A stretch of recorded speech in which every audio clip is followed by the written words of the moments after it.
Occasion ఏదైనా location ఎక్కడైనా తెలుగువారి వేడుక అంటే ఆలివ్ మిఠాయి ఉండాల్సిందే. మిఠాయి అంటే ఆలివ్. ఆపరేషన్ సింధూర్ అర్ధరాత్రి భారత సైన్యం ఉగ్రదాడికి ప్రతీకారంగా అక్కడ ఉన్నటువంటి పాకిస్తాన్లో ఉన్నటువంటి ఉగ్ర స్థావరాలపైన దాడి చేయడం సెన్సేషన్గా మారింది. ఒక్కసారిగా 9 ప్రాంతాల్లోకి వెళ్ళి భారత సైన్యం వాయుసేన నేవీ అన్నీ కూడా మూకుమ్మడిగా కలిసి అక్కడికి వెళ్ళి సక్సెస్ఫుల్గా ఆపరేషన్ని కంప్లీట్ చేసి ఇండియాకి రావడం జరిగింది. దీని పట్ల ప్రజలు ఏమనుకుంటున్నారు, సర్జికల్ స్ట్రైక్స్కి సంబంధించి వారి అభిప్రాయం ఏ విధంగా ఉందో కూడా మనం తెలుసుకునేటువంటి ప్రయత్నం చేద్దాం.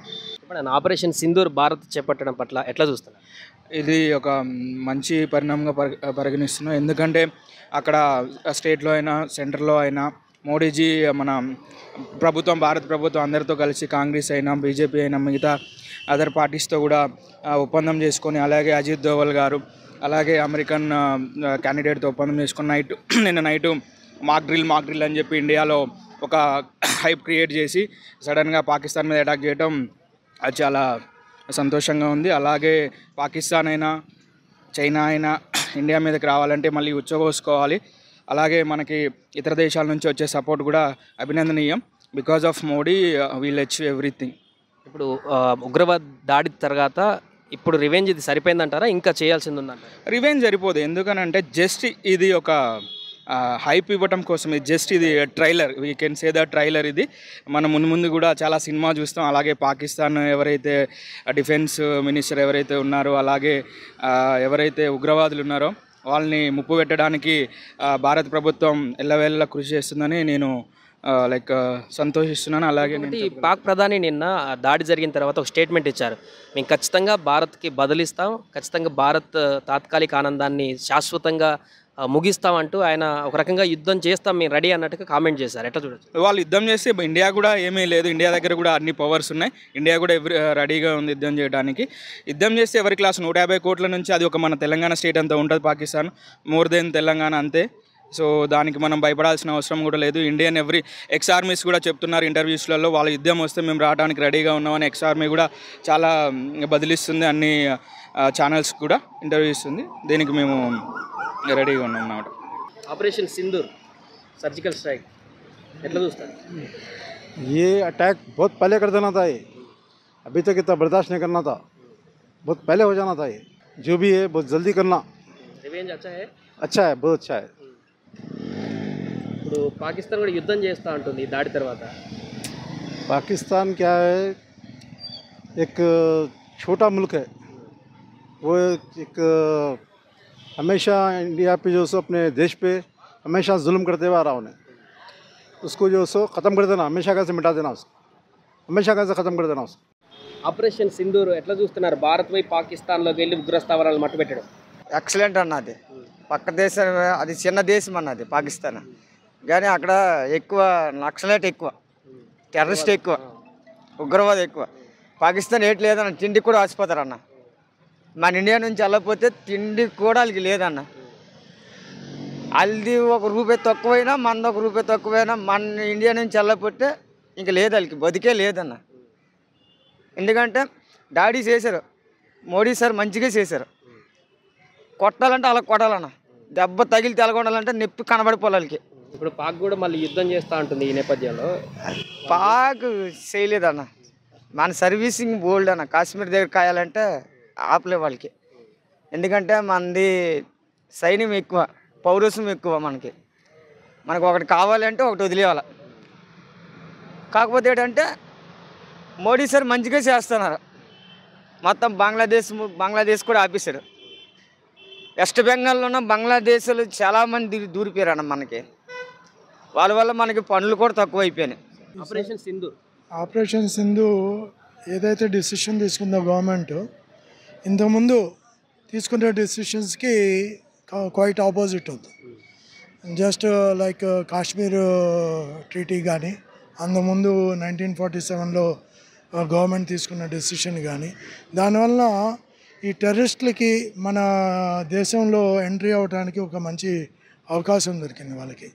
అండ్ సెకండ్లీ పాకిస్తాన్ కూడా ఏంటి, ఇండియా అనేది కామ్గా ఉంటుంది, మనం ఎన్నిసార్లు వాళ్ళని ప్రేరేపించినా వాళ్ళ బౌండరీ దాటి రారు అనే ఒక కాన్సెప్ట్తో వాళ్ళు ఇన్ఫిల్ట్రేషన్ ఏవైతే మన టెర్రరిస్ట్ గ్రూప్స్ ఉన్నాయో ముజాహిద్దీన్ గ్రూప్ కానీ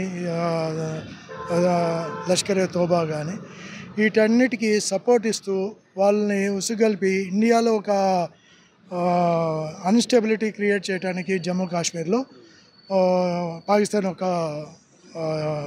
వాళ్ళ ఒక ఏదంటే స్ట్రాటజీ. సో దాన్ని ఇప్పుడు మోదీ సార్ ఎవరైతే మన ప్రైమ్ మినిస్టర్ ఉన్నారో వాళ్ళు plus the cabinet plus defence forces chiefs తీసుకున్న డెసిషన్ అనేది నేను సమర్థిస్తున్నా. ఎందుకంటే ఇప్పటికైనా మనం మేలుకోకపోతే ఈ టెర్రరిజం అనేది మన దేశవ్యాప్తంగా అంటే స్ప్రెడ్ అయ్యే అవకాశం ఉంది. కాబట్టి ఏ విధంగా అయితే మన మావోయిస్టులని మనం అరికట్టగలిగామో తెలంగాణ, ఆంధ్రప్రదేశ్ కానీ మన ఇండియాలో వేరియస్ స్టేటస్ ఇప్పుడు ఓన్లీ సమ్ ఎక్స్టెంట్ వరకే ఉంది నక్సలిజం, పీడబ్ల్యూజీ అనేది. సో అదేవిధంగా ఈ మిలిటెంట్స్ని మనం అరికట్టాలంటే మన మెయిన్ ఏదైతే బార్డర్ ఎల్ఓసిలో ఉన్న ఏరియా అదంతా మనం ఆక్యుపై చేసి మన అండర్ కంట్రోల్ తీసుకుంటే మనకి సేఫ్టీగా ఉంటుందని నా అభిప్రాయం. ఉగ్రదాడికి సంబంధించి ఈరోజు చేసిన స్ట్రైక్స్ రివెంజ్ సరిపోయిందంటారా, ఇంకా చేయాలంటారా? ఇట్ షుడ్ బి అంటే ఇంకా డెప్త్గా వెళ్ళాల్సిన అవసరం ఉంది. ఏదైనా పాకిస్తాన్ వాళ్ళు చేసే చర్యలు ఏవైతే ఉన్నాయో దానికి రిటాలియేషన్ కంపల్సరీ ఇవ్వాల్సిన అవసరం ఉంది. భారత్ తీసుకున్న నిర్ణయాన్ని ఎట్లా చూస్తున్నారు? ఆపరేషన్ సింధూర్ అని పేరు పెట్టారు దీనికి. సింధూర్ ఆపరేషన్ సింధూర్ ఎక్కడ స్టార్ట్ చేయాలి? ఈ సర్జికల్ స్ట్రైక్స్ని మీరు సమర్థిస్తున్నారా? ఎట్లా అనిపిస్తుంది? భారత్ రివెంజ్ కరెక్ట్ తీర్చుకుందా ఉగ్రవాదం పైన? డెఫినెట్లీ అండి. ఏదైతే ఈ మన ఇండియా తీసుకున్న నిర్ణయం ఉందో ఈ ఆపరేషన్ సింధూర్ అని చెప్పేసి అబ్జల్యూట్లీ కరెక్ట్ అండి. ఫస్ట్ ఆఫ్ ఆల్ ఆ పహల్గామ్ అటాక్ తర్వాత మన దేశంలో ఎలా అంటే మత కలహాలు అనేది దారితీయడానికి ఎక్కువ కారణాలు ఉన్నాయి. మెయిన్ రీజన్ వచ్చేసి వాళ్ళు మత పేరు అడిగి చంపడం అనేది ఇట్స్ కంప్లీట్లీ రాంగ్ అండి. ప్రపంచ దేశాన్ని ఖండించాయి.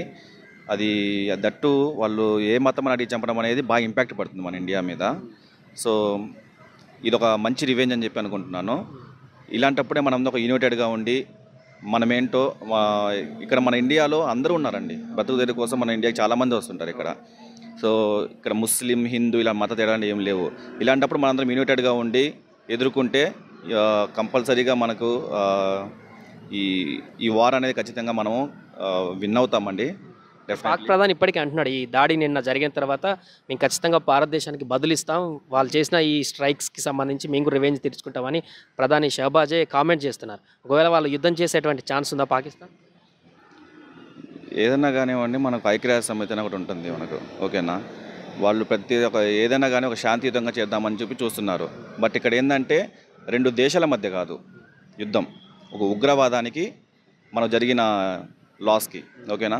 మన మెయిన్ మోటివ్ వచ్చేసి ఉగ్రవాదాన్ని అణిచివేయాలని చెప్పేసి ఈ యుద్ధం అనేది అది. రెండు దేశాల మధ్యనే యుద్ధం జరగదండి, ఓకేనా. ఈ పాకిస్తాన్ అనే వాళ్ళు ఏంటంటే మెయిన్గా ఈ ఉగ్రవాదాన్ని రెచ్చగొడుతున్నారు. వాళ్ళకి జిహాద్ అనే ఒక పేరుతో దేవుడి మతం పేరు మీద ఇలాంటి అరాచకాలు అనేవి సృష్టిస్తున్నారు వాళ్ళు. కాబట్టి ఆ ఉగ్రవాదాన్ని అణిచివేయాలని చెప్పేసి మన ఇండియా మెయిన్, ఓకేనా. దీనికి అన్ని దేశాలు తీవ్రంగా ఖండిస్తున్నాయి అన్నమాట, ఈ ఉగ్రవాదాన్ని అణిచివేయాలని చెప్పేసి. సో ఈ ఉగ్రవాదాన్ని అణిచివేస్తే బాగుంటుందండి. ఇప్పుడు ఈ రోజు తీసుకున్న ఈ నిర్ణయం సరిపోతుందా? ఆ రోజు పహల్గామ్ జరిగినటువంటి ఉగ్రదాడికి ఈ రివెంజ్ సరిపోతుందా, ఇంకా చేయాల్సింది ఉందంటారా ప్రభుత్వం? ప్రెజెంట్ అయితే మనకు న్యూస్లో స్క్రోల్ అవుతుంది అండి. అంటే మనకు డిస్క్లైమర్స్ కానివ్వండి, ఇలాంటివన్నీ యాడ్స్ రన్ అవుతూ ఉన్నాయి. పీపుల్ సేఫ్టీ కోసం ఎలా ఉండాలి, లైక్ మాక్ డ్రిల్స్ అని చెప్పేసి అవన్నీ. సో అవన్నీ మనం ఫాలో అవ్వాలి. అండ్ మనందరినీ ఎలా సేఫ్ ప్లేసెస్లో ఎలా ఉండాలని చెప్పేసి ఇన్ కేస్ ఏమైనా ఎక్కువ లాస్ జరిగే సిచ్యువేషన్స్ ఉన్నప్పుడు మనం అందరం సేఫ్గా ఎలా ఉండాలని చెప్పేసి మన గవర్నమెంట్ ఎప్పటికప్పుడు గైడ్ చేస్తూనే ఉంది. ఈ ఇంపాక్ట్ చెప్పంటే ఇప్పుడు దీనికన్నా ఇంకా ఎక్కువ చేయొచ్చు. బట్ ప్రజెంట్ అయితే కంపేర్ టు మనకు పాకిస్తాన్ కంటే మన ఇండియాకే ఎక్కువ సైనిక దళం అనేది ఉంది. కంపేర్ టు వాళ్ళకంటే ఒక 5 lakhs మెంబర్స్ ఉండొచ్చు, మనకు ఒక 10 lakhs ఉంటుంది. దీనికన్నా ఇంకా బెటర్గా చేయొచ్చండి ఇంకా. సో అట్లా సుమన్ టీవీలో మీ పర్సనల్ అండ్ బిజినెస్ ప్రమోషన్స్ కోసం కింది నెంబర్కి కాంటాక్ట్ చేయండి.